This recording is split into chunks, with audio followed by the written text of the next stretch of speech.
15 साल के सुरेश ने बहुत भयानक एक्सपीरियंस किया एक रियल प्रेत का अपने ताया और पिता के साथ। इंसिडेंट थोड़ा पुराना है और हिमाचल प्रदेश के पहाड़ों का है, जब वो अपने ताया और पिता के साथ पहाड़ों पे गए थे, जहाँ पे उनका सामना होता है एक रियल लाइफ प्रेत से, जिसकी वजह से उनका एक फैमिली मेंबर भी पोजेस्ड हो जाता है। क्या है पूरी कहानी और क्या था ये भयानक इंसिडेंट, आइए शुरू करते हैं।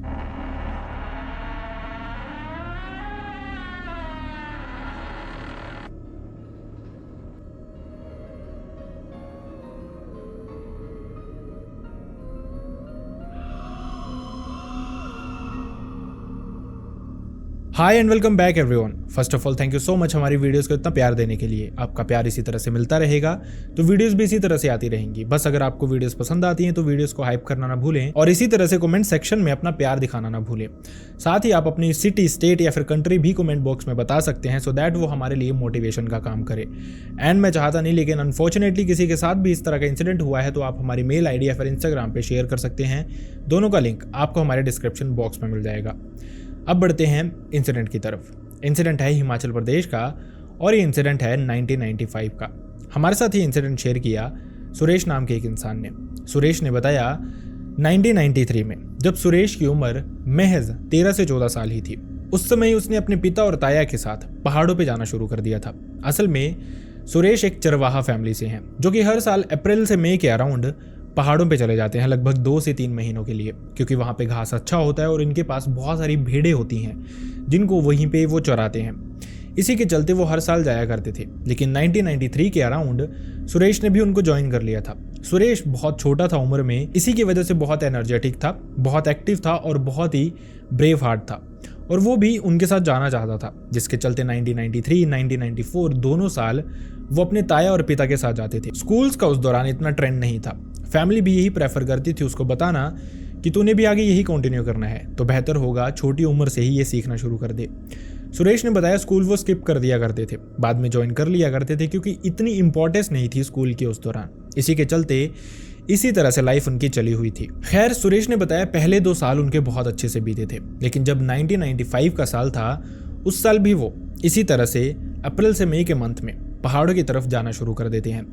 असल में इनकी जर्नी एक तरह से प्लान्ड होती है, मतलब कि वो शुरू करते हैं धीरे धीरे, वो पहाड़ों पे जाते रहते हैं। फिर एक लोकेशन होती है, कोई प्राइम लोकेशन, जहाँ पे इन्होंने अपने एक कमरा या फिर घर बनाया होता है पत्थर का, जिसको ये अपनी लैंग्वेज में कोठा कहते हैं। और वहाँ पे ये रहते हैं लगभग 1 महीना। वो एक ही जगह पे रहते हैं जहाँ पे बहुत सारा घास हो, लेकिन ये जगहें बहुत ऊंचाइयों पे होती हैं।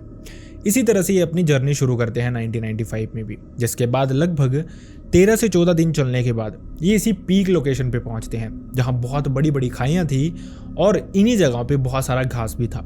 इसी के चलते ये अपने इन्हीं कोठों में पहुंचते हैं, जहां पे अपने रहने का अरेंजमेंट्स करते हैं अगले लगभग 1 से 1.5 महीने के लिए। लकड़ियाँ इकट्ठी करते हैं, पानी के लिए रिसोर्सेज ढूंढते हैं और इसी तरह से सब कुछ अरेंजमेंट्स करते हैं। खैर, जिसके बाद धीरे धीरे जैसे ही वहाँ पे ज़िंदगी शुरू हुई इनकी मेन पहाड़ पे, वहाँ पे इनके साथ कुछ भयानक चीज़ें होनी शुरू हो गई। सुरेश ने बताया जब पहली ही उनकी रात थी, मतलब सारी सेटलमेंट के बाद, वो रात को अपने कोठे के अंदर सो रहे थे। भेड़ें भी इसी कोठे के अराउंड ही रहती हैं। किसी भी तरह का शोर हो तो वो उठ जाते थे यूजुअली। मतलब उन्होंने अपने साथ कुछ डॉग्स भी लिए होते थे, जिनको शिकारी डॉग माना जाता है, पहाड़ी डॉग माना जाता है। मतलब किसी भी तरह का कोई भी खतरा हो तो ये भौंकना शुरू कर देते हैं। खैर, सुरेश ने बताया पहली ही रात थी और वो अंदर सो रहे थे।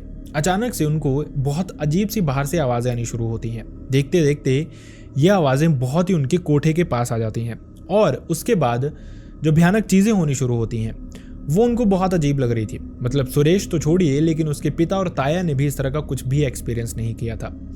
सुरेश ने बताया उनकी भेड़ों की आवाज़ बहुत अजीब सी आ रही थी, डॉग्स की आवाज़ भी बहुत अजीब सी आ रही थी। वो भौंक नहीं रहे थे, बल्कि ऐसा लग रहा था जैसे वो किसी चीज़ से डर गए हों। आखिरकार वो क्या चीज़ थी, यही वो देखना चाहते थे। टॉर्च वगैरह तो उस समय इतने ट्रेंड में नहीं थी, जिसके चलते उन्होंने एक लकड़ी ली होती थी, चीड़ की लकड़ी। उसी को वो जलाते हैं और उसी की रोशनी में वो बाहर जाते हैं। जैसे वो बाहर देखते हैं तो उनके जानवर बहुत बुरी तरह से डरे हुए थे। एक अजीब सा डर का एहसास उनमें देखने को फील हो रहा था। यूजुअली अगर कोई जानवर वगैरह शिकार करने आए तो कुत्ते भौंकना शुरू कर देते थे, लेकिन इस समय ऐसा नहीं हो रहा था। इनको ये सिचुएशन बहुत अजीब लगती है, जिसके चलते सुरेश को ये बताया जाता है कि वो कोठे के अंदर सो जाए और उसके पिता और उसके ताया बाहर ही सो जाते हैं अपने जानवरों के साथ। थोड़ी ही देर में सुबह होती है और सुबह उनको चराने भेजने से पहले वो काउंट करते हैं, लेकिन अचानक से वो नोटिस करते हैं कि उनकी एक भेड़ गायब हो चुकी है। अब वो आसपास देख रहे थे लेकिन आसपास उनको कहीं दिखाई नहीं दे रही थी। भेड़ों की एक खासियत होती है, जहाँ पे एक जाति है वहीं पे बाकी भी चलना शुरू कर देती हैं। इसी के चलते अगर आप देखेंगे पहाड़ों पे तो आपको अलग अलग नहीं दिखाई देंगी भेड़ें, बल्कि एक ही जगह पे एक साथ ही होती हैं। इसी तरह का यहाँ पे भी होना चाहिए था, लेकिन एक भेड़ गायब थी। उन्होंने 2 से 3 बार काउंट किया, उनको लग रहा था शायद उनका वहम होगा, लेकिन ये वहम नहीं था, असलियत थी। अब वो आसपास भेड़ को ढूंढना शुरू कर देते हैं। जैसे ही थोड़ी दूर जाते हैं, इन पहाड़ी एरियाज में बहुत गिने चुने पेड़ होते हैं, लेकिन इसी तरह के एक पेड़ पे वो एक बहुत भयानक मंजर देखते हैं। वो देखते हैं कि उनके जो भेड़ थी उसको पेड़ पे टांगा हुआ था। ये किसी जानवर का काम नहीं था और ना ही किसी इंसान का काम था। उन्होंने ऐसा अपनी लाइफ में कभी एक्सपीरियंस नहीं किया था। आसपास कोई इस तरह की चीज़ थी भी नहीं, तो वो समझ नहीं पा रहे थे कौन हो सकता है। हाँ, कुछ और भी गद्दी कम्युनिटीज़ होती हैं जो कि आसपास अपने कोठों में रहती हैं, क्योंकि इस समय जो सारे के सारे गद्दी समुदाय नीचे होते हैं वो पहाड़ों पे ही जाते हैं अपनी भेड़ बकरियों को लेके। लेकिन जो बाकी दूसरी कम्युनिटी थी वो काफ़ी दूर थी उनसे, और इस तरह की चीज़ कोई कम्युनिटी नहीं कर सकती, क्योंकि उनके लिए ये एक तरह का पाप होता है। आखिरकार मैटर क्या था, उन्होंने फिर भी इस सब को एक एक्सेप्शन समझा। वापस वो अपने डेरे पे पहुंचते हैं जहाँ पे वो रह रहे थे, जहाँ पे उनकी बाकी भेड़ें थी। उन्होंने उनको चराना शुरू किया, लेकिन कहीं ना कहीं सबके दिमाग में ये मैटर तो चल रहा था कि आखिरकार ये सब कुछ हो क्या सकता है। खैर, अब देखते देखते अगली शाम होती है। वो रात को अपना खाना बनाते हैं, वहीं पे खाते हैं, भेड़ को वापस ले आते हैं और अपने साथ ही रखते हैं। आग वगैरह जलाते हैं, वहाँ पे बैठ के आराम से खाना खाते हैं और उसके बाद सोने चले जाते हैं उसी तरह से अपने कोठे के अंदर। अचानक से थोड़ी ही देर में कुछ बहुत अजीब चीज़ होनी शुरू होती है। सुरेश ने बताया कि वो, उसके ताया और पिता अंदर सो ही रहे थे। अचानक से उनको ऐसा लगता है जैसे उन तीनों में से अंधेरे में ही उठ के कोई बाहर गया है। उनको लग रहा था शायद किसी को टॉयलेट वगैरह जाना होगा, वॉशरूम जाना होगा, शायद इस वजह से कोई बाहर गया है।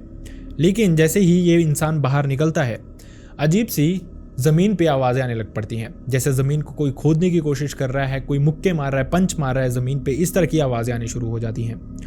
अब ये जो मैटर था ये किसी के लिए भी बहुत नॉर्मल नहीं था, मतलब कुछ तो ऐसा था जो कि अजीब हो रहा था। इसी के चलते जो सुरेश था वो फटाफट से उठता है, इसी लकड़ी को फिर से जलाता है और देखता है तो उसके पास उसके पिता सो रहे थे, लेकिन दूसरी तरफ उसके ताया नहीं थे। अपने पिता को हिला हिला के वो उठाने की कोशिश करता है। अभी वो उनको उठाने की कोशिश कर ही रहा था कि अचानक से बाहर उसके ताया चीखना चिल्लाना शुरू कर देते हैं बहुत जोर जोर से, और जो डॉग्स थे उनके सरप्राइजिंगली वो भी भौंकना शुरू कर देते हैं। अब सुरेश को लग रहा था और उसके पिता जो कि उठ गए थे उनको लग रहा था शायद कोई जानवर आ गया है। सुरेश के ताया उसको भगा रहे हैं और इसी मैटर में डॉग्स भी उस पर भौंक रहे हैं। वो भी फटाफट से ये लकड़ियां जलाते हैं और बाहर की तरफ भागते हैं इसी की रोशनी में। लेकिन जब वो बाहर पहुंचते हैं तो बाहर का मंजर बहुत अजीब था, बहुत भयानक था। जो सुरेश के ताया थे वो ज़मीन पे लौट रहे थे बार बार, और बार बार यहाँ वहाँ घूमे जा रहे थे जैसे वो अपने कंट्रोल में नहीं हैं। एंड सरप्राइजिंगली ये जो डॉग्स थे ये भी किसी जानवर पे नहीं भौंक रहे थे, बल्कि सुरेश के ताया पे ही भौंक रहे थे, जिनके ये अपने ही डॉग थे। कैसे पॉसिबल था एक डॉग अपने ही मालिक पे भौंके, और वो भी इतने सालों के बाद पहली बारी सरप्राइजिंगली किसी ने एक्सपेक्ट ही ना किया हो। ये जो मैटर था ये किसी को समझ नहीं आ रहा था। सुरेश के पिता और सुरेश फटाफट से कोशिश करते हैं उसके ताया को नॉर्मल करने के लिए, लेकिन कुछ भी काम नहीं कर रहा था। इसी के चलते वो फटाफट से उनको उठाते हैं और अपने इसी कोठे के अंदर लेके जाते हैं। वहाँ पे देखते देखते वो उनको अपने ही कपड़ों के साथ लकड़ी के जो पिल्लर लगाए होते हैं उन्होंने कोठों के अंदर, उसी से बांधना शुरू कर देते हैं। जैसे ही उनको बांधा जाता है तो ऐसे लगता है कि मैटर सारा शांत हो गया है। उनको भी थोड़ी ही देर में नींद आ जाती है। अगली सुबह जब वो उठते हैं तो वो डिस्कस करना चाहते थे सुरेश के ताया से कि आखिरकार मैटर है क्या। इसी के चलते वो उनसे बातचीत करना शुरू कर देते हैं, लेकिन मैटर इस तरह से लग रहा था जैसे सुरेश के ताया को कुछ याद ही नहीं था। इनफैक्ट शॉकिंग बात तो ये थी कि सुरेश ने बताया जब वो सुबह उठे तो उसके ताया को जो उन्होंने रात को बांधा था उस तरह से किसी भी चीज़ से वो बंधे नहीं थे और बहुत रिलैक्स होकर सो रहे थे, जैसे रात को अच्छी नींद उनको आई हो। एक मैटर और भी था सुरेश ने जो बताया। उसने बताया कि असल में वो घर की शराब बना के लेके जाते हैं अपने साथ जब भी जाते हैं, और रात को थकावट की वजह से थोड़ी बहुत पी लेते हैं। तो उनको ये भी लग रहा था शायद उन्होंने रात को ये शराब जो कि देसी वो खुद बनाते हैं वो ज़्यादा पी ली होगी, जिस वजह से वो इस तरह से रिएक्ट कर रहे होंगे। और सुबह तक जब सब कुछ ठीक हो गया तो उनको चीज़ें याद नहीं हैं। उन्होंने इस सब को इसी तरह से एक्सेप्ट किया। उनको लग रहा था चीज़ें नॉर्मल हैं, शायद शराब की वजह से ये सब कुछ हुआ था।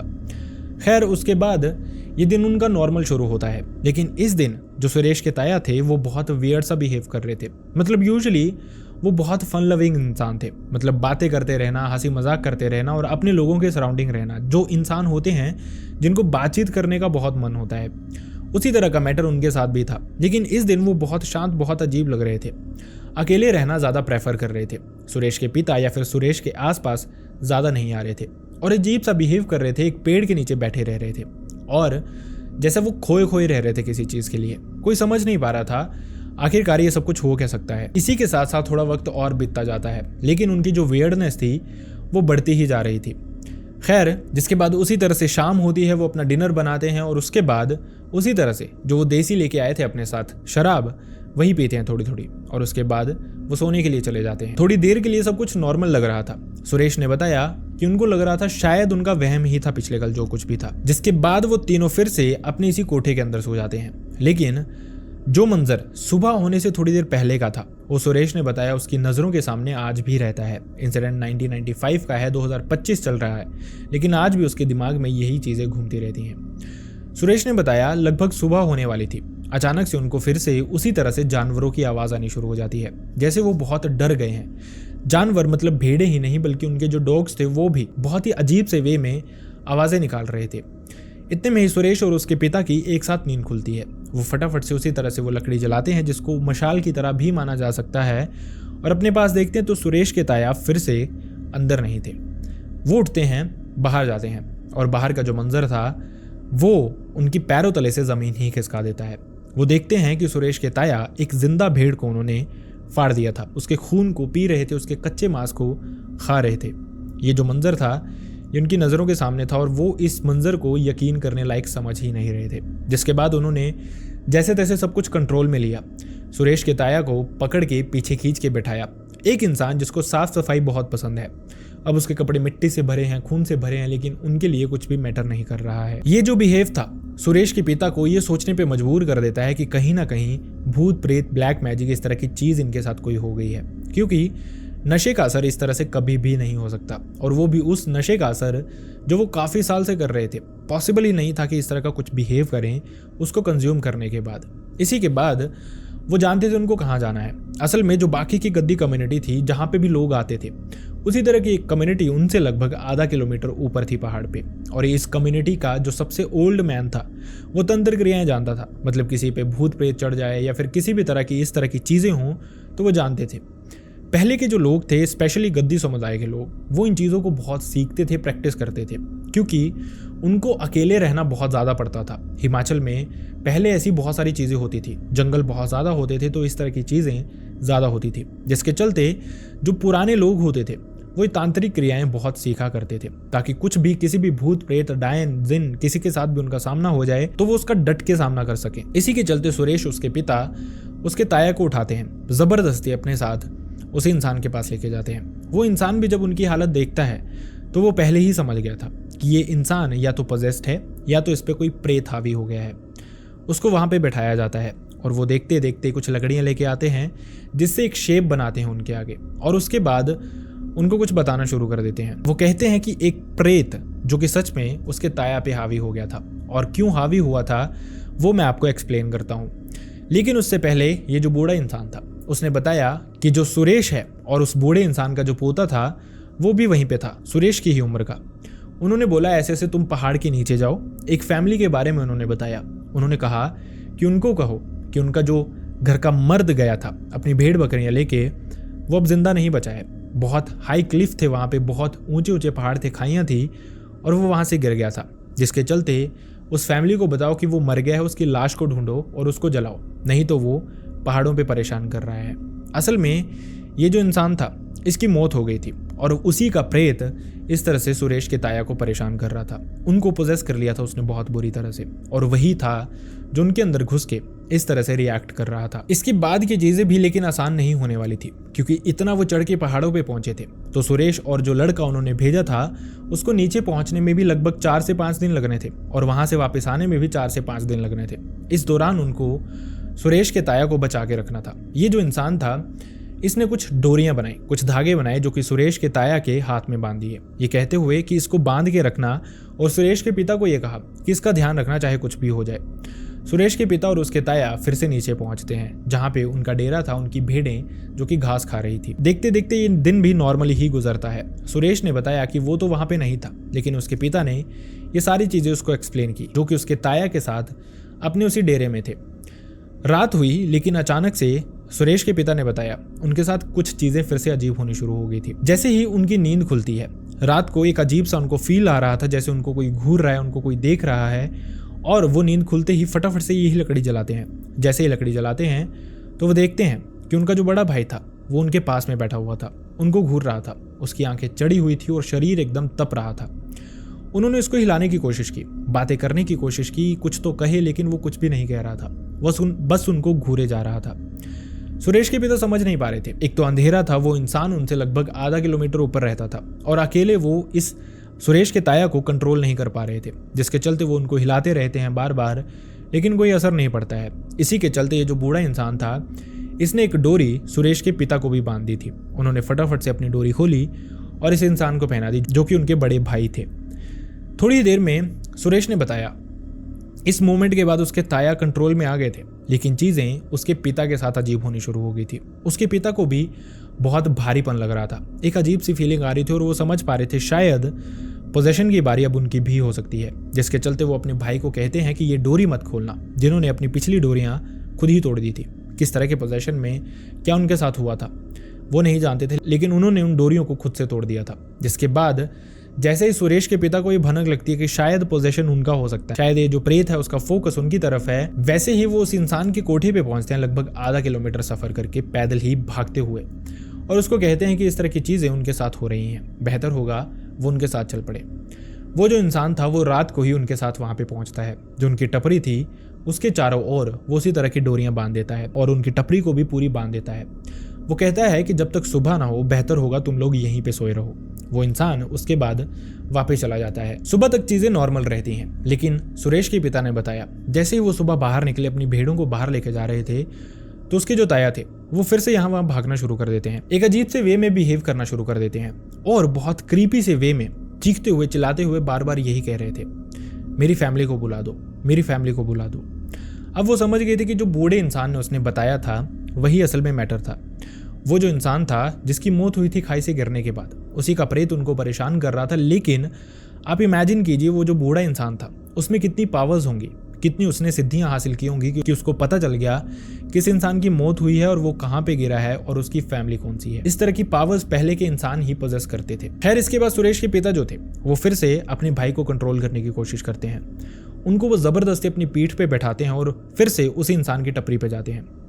उनको कहते हैं कि इनके साथ फिर से वैसी ही चीज़ें हो रही हैं। अब ऐसा तो है नहीं कि वो घर के अंदर ही रहें और बाहर ना निकले।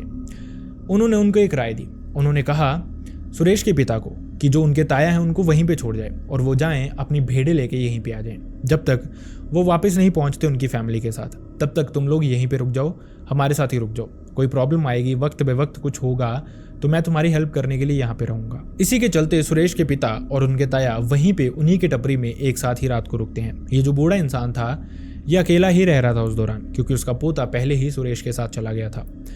लेकिन इस दौरान भी सुरेश के पिता ने बताया जब रात होती थी उनको उनके घर के बाहर से, उनकी टपरी के बाहर से, उनके कोठे के बाहर से इनफैक्ट बहुत अजीब सी आवाजें आती थी। ये जो जानवर थे उनको भी ये जो बूढ़ा इंसान था इसने एक दायरे में बैठाया हुआ था और उसके बाहर भी उसने एक सर्कल लगाया हुआ था कुछ मंत्र पढ़ के, जिसके चलते वो उनको भी हार्म ना कर सके और सुरेश, उसके ताया और इस बूढ़े इंसान को भी हार्म ना कर सके। खैर, बूढ़े इंसान को तो क्या ही हार्म करना, उनके पास वैसे ही खुद बहुत पावर्स थी। देखते देखते सुरेश के पिता ने बताया सुरेश को कि उन्होंने बहुत मुश्किल से ये 7 से 8 दिन काटे। जिसके बाद सुरेश उस इंसान की फैमिली के साथ वहाँ पे पहुँचते हैं। वो सब मिल के उस इंसान की लाश को ढूंढते हैं। उसको लेके जाया जाता है पहाड़ों के नीचे और उसका अंतिम संस्कार किया जाता है।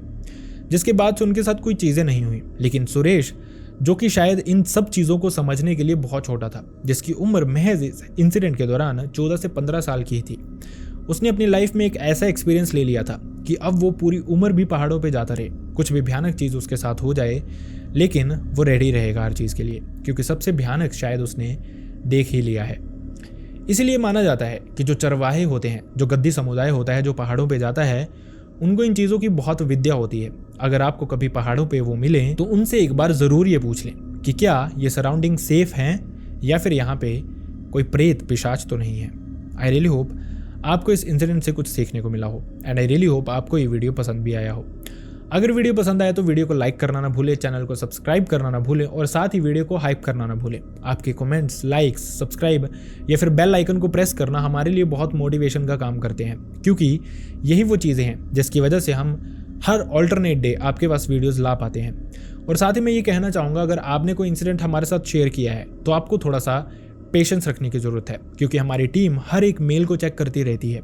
जो इंसिडेंट्स हमें जेन्युइन लगते हैं, जो इंसिडेंट्स हमें लगते हैं कि सच में किसी इंसान के साथ इस तरह की चीज़ हो सकती है, वो हम आपके सामने लेके आते हैं। लेकिन कुछ लोग सिर्फ मज़े के लिए, मजाक के लिए कुछ इंसिडेंट, कुछ चीज़ें शेयर कर देते हैं, जो कि एक तरह से टाइम वेस्ट होता है। तो आई रियली होप अगर आपको लगता है आपका इंसिडेंट वर्दी है तो आप थोड़ा सा वेट कर लेंगे।